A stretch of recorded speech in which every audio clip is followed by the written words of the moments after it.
The alarm went off at 6:10 a.m. Olivia Carter blinked into the early gray light that crept through the slits of her blinds. She didn't snooze it. She never snoozed. The idea of giving herself 9 more minutes of fake peace felt pointless, like postponing a truth you already knew. She sat on the edge of her bed, her feet flat on the hardwood, cold and grounding. She stared at her slippers, didn't reach for them. Some mornings, she just needed to feel the floor. Something real, something unnegotiable. The coffee machine clicked and hissed. Olivia made it the same way every morning: dark roast. No sugar, no cream. It wasn't about taste anymore. It was habit. And lately, habit was the only thing that hadn't tried to disappoint her. Her phone buzzed on the counter. Slack notification. Eric. Hey Olivia, any chance you could cover for Ethan on the 8:30 with Tokyo? He has a dentist appointment. Appreciate it. No punctuation, no greeting, just assumption. She didn't respond. She didn't need to. She'd be there. She was always there. The subway was quieter than usual. Rain slicked the station stairs and left the platform smelling of metal and mildew. Olivia stood behind the yellow line, earbuds in, but no music playing. She just didn't want to talk. As the train pulled in, she closed her eyes for a second and imagined calling out sick. Just one day. A day of silence and invisibility. But no, she stepped on board. There were too many loose ends in the Tokyo account, and she hated leaving messes. Halston Finch sat on the 32nd floor of a midtown glass tower. Polished, symmetrical, soulless. Everyone wore their ambition like cologne, strong, suffocating, impossible to ignore. Olivia's cubicle was organized, spotless, clinical. A single photo of her mother in a wooden frame sat at the corner of her desk. It was faded. She couldn't bring herself to replace it. She logged in. 4 reports were flagged from the Tokyo team, all nonsense. Currency misalignment in columns, inconsistent tax entries, basic mistakes, ones Ethan should have caught, but he hadn't. And now he had a dentist appointment. At 8:30 on the dot, Olivia joined the video call. She greeted the Tokyo reps in their own language, bowed slightly as they nodded, and got to work. Within 12 minutes, she had recalibrated the entire quarterly projection and corrected their exchange rate error. Ethan, still off the call, would later take credit. She already knew this. It was routine. She had stopped expecting fairness the day she realized that silence, in the wrong place, could be weaponized. At lunch, she grabbed a banana and stood by the floor-to-ceiling windows overlooking Lexington Avenue. People below looked like simulation, scurrying, crossing, rushing, returning. She didn't eat the banana. Her phone buzzed again. Eric wants us in conf room 3 at 2, big account pitch. Ethan. Us, of course, meant her doing the prep, and Ethan doing the performance. She walked into the glass conference room at 1:55 p.m. Ethan strolled in at 2:03, Starbucks in hand, like he was the talent arriving on cue. Olivia, pull up the numbers, will ya? She did. She had. She always had. Ethan launched into the presentation. Smooth, confident, loud enough to command attention, light enough to pass as charming. When he used her exact phrasing, micro volatility masking macro failure, she blinked once. That line had come to her during a late-night bout of insomnia last week. She had written it on a sticky note and left it on her desk. Apparently, not everyone respected boundaries. After the meeting, Eric clapped Ethan on the back. That's what I like. You've got partner energy, kid. Partner energy.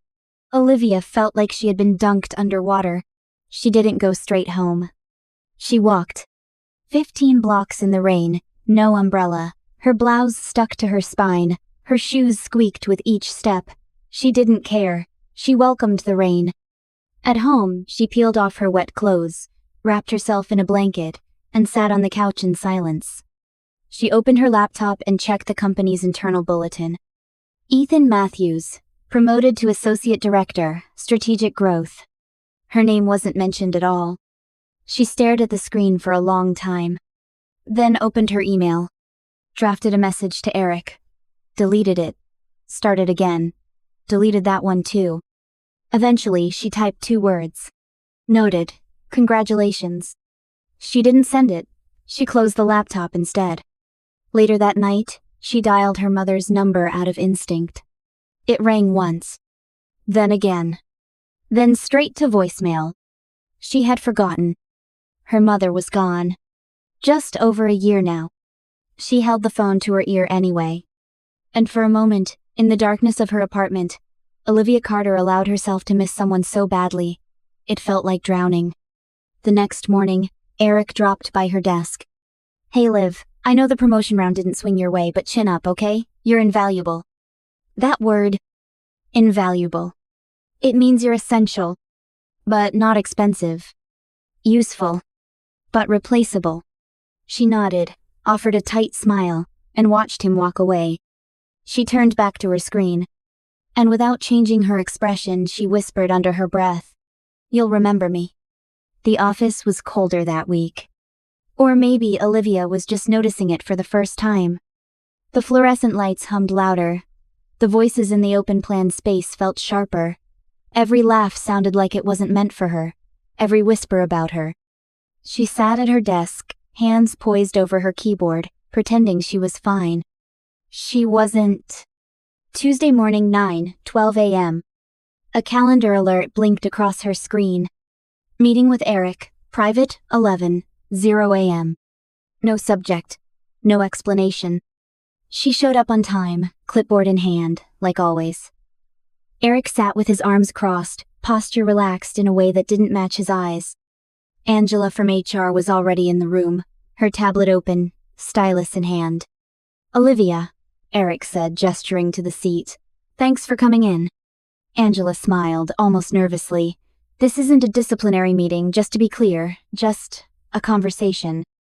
Olivia sat. "Of course. What are we discussing?" Angela hesitated. "We've received a few concerns regarding team dynamics, collaboration issues." "From whom?" Olivia asked calmly. Angela tilted her head. "It's anonymous, of course, but it seems you've been resistant, especially with Ethan." Olivia blinked. "Resistant? How?" Angela glanced at Eric, then back at her screen. A few reports of dismissive tone. Unwillingness to delegate. Feedback being taken, personally.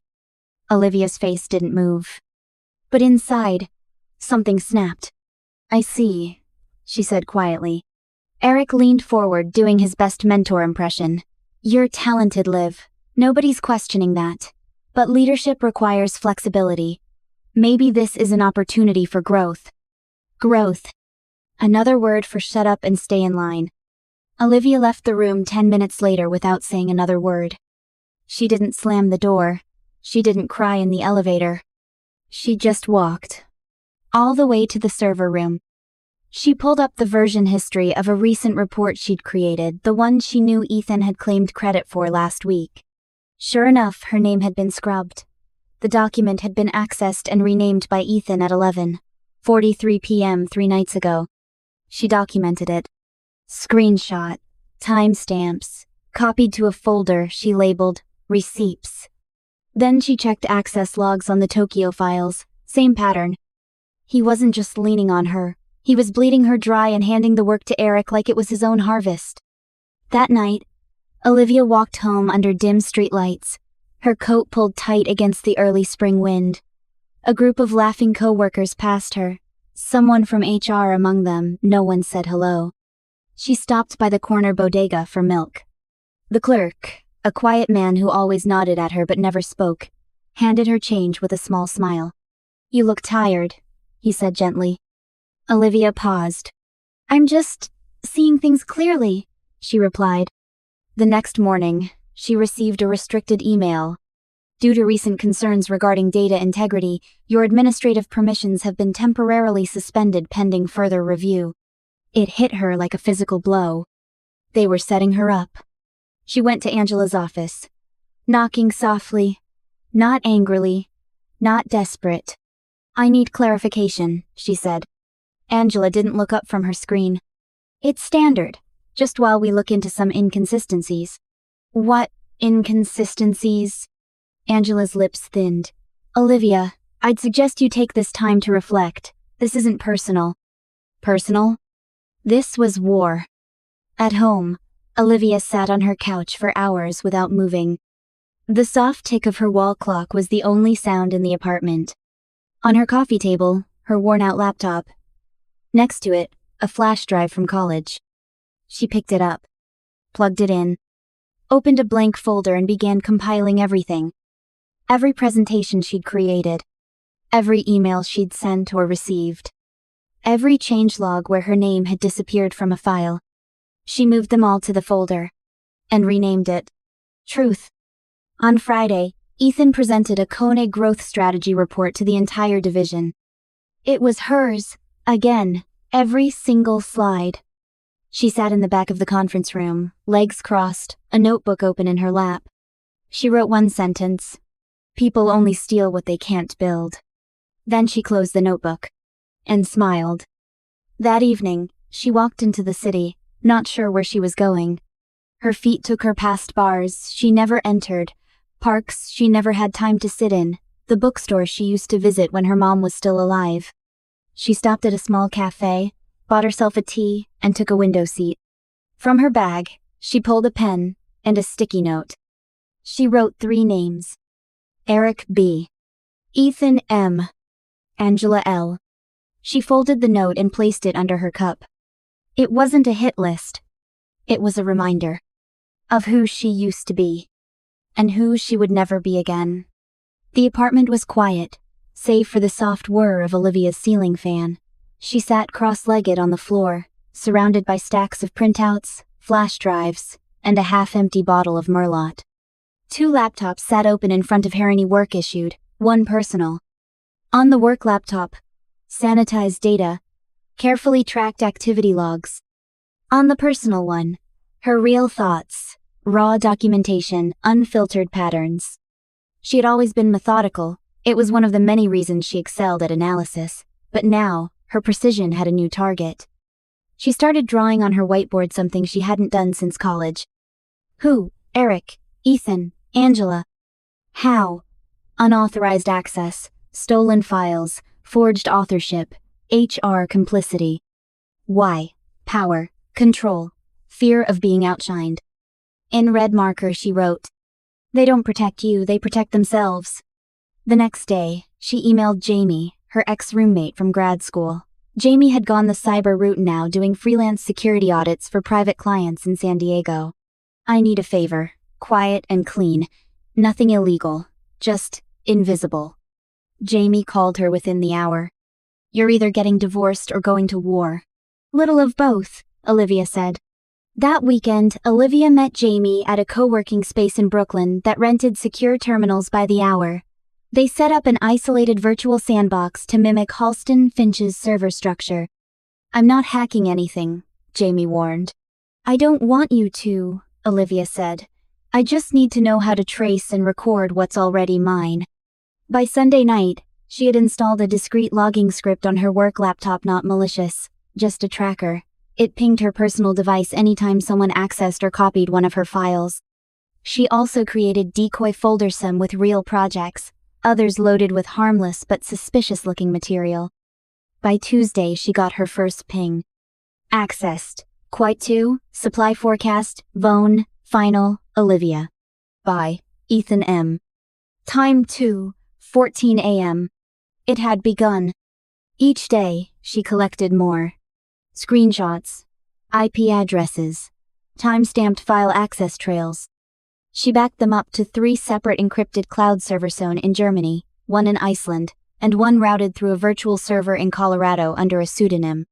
She wasn't being paranoid. She was being precise. At work, she remained calm, professional, compliant. Eric occasionally dropped by her desk with a tight smile and meaningless praise. Ethan smirked more than usual. Angela avoided eye contact. Perfect. They had no idea. Thursday, 11:43 a.m. Eric left his office door cracked. Olivia walked by and, without looking, watched him type in his admin password to the compliance dashboard. She didn't need to memorize all of it. Just enough to guess the rest. Later that afternoon, she guessed right. Inside the compliance portal, she found vendor payment records that didn't appear on standard financial sheets. Several entries stood out, tiny fluctuations, strange invoice numbers, Oddly timed authorizations. One name kept showing up, Coastline Advisory LLC. Supposedly a consulting firm for market forecasting. No website, no team bios, no physical address. Yet Coastline had received over 270, zero in the last fiscal quarter. All approved by Eric. Olivia printed nothing, downloaded nothing, but she took screenshots, dozens of them. She opened a private folder on her encrypted drive. Evidence, ghost vendors, and filled it with files. Next, she targeted the human element. She started scheduling coffee chats with other analysts, casual, friendly, listening. In every conversation, she asked the same innocent question. Have you ever had your name removed from a deck you worked on? At least 4 people said yes. All women, all under 35, all once praised by Eric, all since forgotten. Friday night, Olivia stayed late at the office. She knew Ethan had happy hour plans, and Eric had left early for a golf event. She placed a decoy file in the shared folder. Q3, growth, metrics, projected, V2, draft. Inside, she embedded a trap. One cell contained a formula linked to her private server. If opened or copied, it would ping her. At 11:09 p.m., her phone buzzed. Unauthorized access, triggered by Ethan M. The trap was working. Now it was time to move outside the walls. The following Monday, she scheduled a lunch with Daniel Wu, an external auditor she'd met once before at a firm networking event. They met at a quiet cafe downtown. I have a few questions, Olivia said, handing him a napkin on which she had scribbled 5 vendor codes. Daniel glanced at it. These aren't showing on any of the public reports, he said. I thought they weren't. He looked at her for a long moment. You want me to look into this? No, I want you to notice it, that's all. Daniel nodded slowly. I'll pretend this conversation didn't happen. Please do, Olivia said. Back at home, she updated her whiteboard. Eric's initials now had red circles around them. Next to them, she wrote, Greedy as predictable. She erased Angela's name and replaced it with complicit. That weekend, Olivia visited her storage unit for the first time in 2 years. She pulled out an old box of her mother's things and found the item she was looking for, her father's 1998 Sony Handycam. Dusty. Heavy. Functional. She smiled. Sometimes analog beats digital. She mounted it in the living room of her apartment and pointed it at her desk. Every night, when she worked on her files, she let it record. Not her face, her process. Because if things went south, she wanted proof that everything had been hers. By Sunday night, she had built something bigger than an archive. She had built a blueprint for exposure. And she wasn't afraid anymore. She was prepared. Monday morning came like any other, stale office air, the soft hum of overworked HVAC systems, and the desperate clack of keyboards under fluorescent light. But Olivia Carter walked in differently. Not faster, not louder, not even taller. Just heavier, like something had solidified inside her. A final piece clicking into place. At 9:47 a.m., Eric received an email with a red flag in the subject line. Internal discrepancy report. Urgent compliance matter. It was from Daniel Wu, the external auditor. By 10:02, Eric summoned Ethan to his office. Olivia watched them through the corner of her eye, their silhouettes framed in frosted glass. No panic yet. Just tight jaws and low voices. She smiled to herself and sipped her coffee. 3 hours later, IT was seen walking toward the executive floor. By 3:30 p.m., Angela from HR sent out a mass email. Mandatory compliance meeting, all employees, 4 p.m., conference room A. The building buzzed with murmurs. Something was coming. But nobody knew what. Except Olivia. At 4:02 p.m., the conference room filled with tension, phones silenced, chairs scraped. Eric stood near the whiteboard, arms folded. The firm's lead compliance officer, a stern woman named Meredith Clark, addressed the room. We've identified irregularities in our vendor and reporting systems. This meeting is informational only for now. An external audit has been initiated. If you've had any interaction with vendor accounts or discretionary budget approvals, you will be contacted for interviews. Her voice was calm, firm, and final. No names were mentioned, but every head turned toward Eric. And Ethan? He looked pale. Olivia sat in the second row, legs crossed, notebook open, pen poised. She didn't write a single word. She didn't need to. That evening at 7:43 p.m., her personal phone rang. Unknown number. She hesitated before answering. "This is Olivia," she said softly. A pause. Then, "Miss Carter, this is Special Agent Isabel Diaz with the U.S. Securities and Exchange Commission. We've received a flagged data archive. We'd like to speak with you privately." They met in a federal office downtown the following day.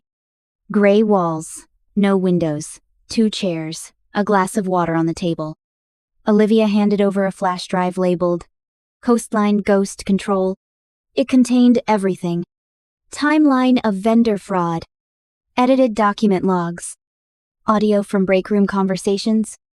Metadata from file tampering. Decoy triggers Ethan had activated. Internal policies ignored by Eric. A recorded video of Olivia building the reports they claimed as theirs. Agent Diaz reviewed it all in silence, her expression unreadable. After 30 minutes, she leaned back and said, "You realize what you have here, right?" Olivia nodded. "You're not just a whistleblower. You're a blueprint witness. This is surgical." "I only documented what was already mine," Olivia said. Diaz's voice softened. "We'll take it from here.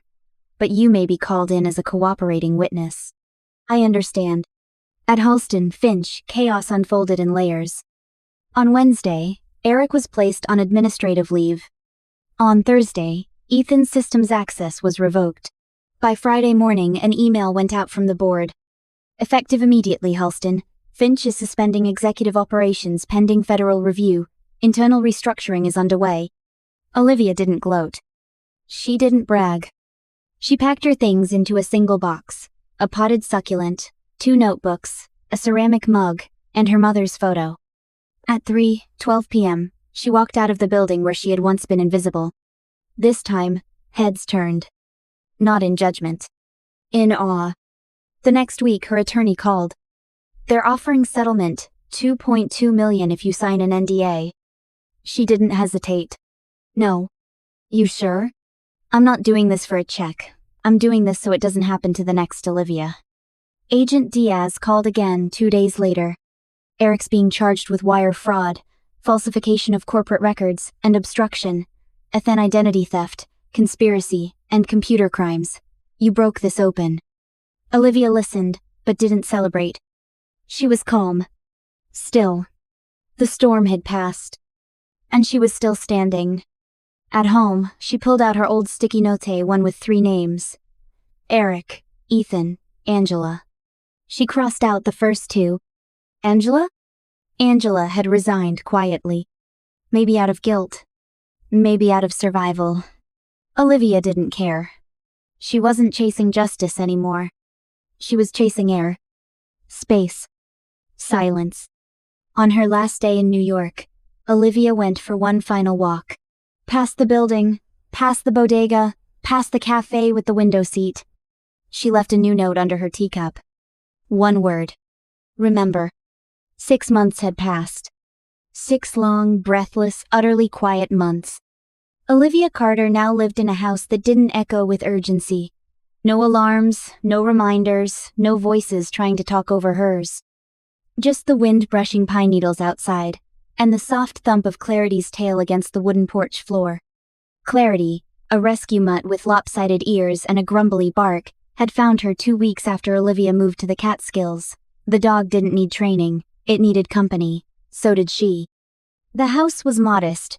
2 bedrooms, 1 wood-burning stove, 10 acres of thick, private land. No neighbors, no board meetings. She'd bought it in cash, under market value, with the money granted to her through federal whistleblower protection. The irony wasn't lost on her. She didn't take hush money, but she accepted protection for breaking the silence. She didn't consider it a reward. She considered it a down payment on peace. Most mornings began with walking trails and ended with small tasks: fixing the fence, chopping wood, repainting the kitchen cabinets a soft olive green. Afternoons, she worked on her laptop at the sun-warmed desk near the window. But it wasn't analyst work. Not anymore. The paperglass project had started small. An anonymous Substack, a list of legal resources for women in corporate jobs, templates for documenting workplace theft and harassment, guides on reading employment contracts before signing them. Within a month, the subscriber list hit 12,000. By month 3, it had grown to 48,000. Now, it was a full-blown private network run quietly, securely, and fully funded by donations from women who had once felt powerless, and now didn't. Olivia never signed her name. She never posted her photo. But people knew. Not everyone. Just the right ones. One snowy evening in early January, her mailbox held an envelope with no return address. Inside, a handwritten note on soft cream paper. "I don't know you, but I think I would have quit my job or worse if I hadn't read your checklist. I started documenting. Today, my VP got suspended. I'm not scared anymore. Thank you." No signature. No location. But Olivia read it 3 times. Then pinned it to the corkboard above her desk. Beside it were 4 more just like it. Sometimes she'd think of Eric, of Ethan, of Angela. Not with anger, those flames had long gone out. Just stillness. She sometimes wondered where they were now. If they still told themselves they had done nothing wrong. If they still believed the system would protect them. She hoped not. Not out of spite. But because even they deserved to wake up. One afternoon, she received a call from Jamie. "You're not going to believe this," Jamie said. "The SEC just released a report. Your case is now part of a training manual. They literally teach your protocol to new investigators." Olivia exhaled slowly. "You always wanted to be published," Jamie teased. "I guess I got my footnote in history," she replied with a smirk. She hung up and walked outside, clarity bounding ahead through the snow. The sky above was cloudless, a crisp, pale blue. She looked around her land untouched, quiet, hers. Later that night, she pulled out the badge from her old firm. She'd kept it, folded in a drawer with no real purpose. Olivia Carter. Senior Analyst. Halston, Finch. She stared at it for a moment. Then fed it to the fire. Watched the plastic shrivel and the text darken, then disappear. She was no longer a senior analyst. No longer a ghost in meetings. No longer invisible.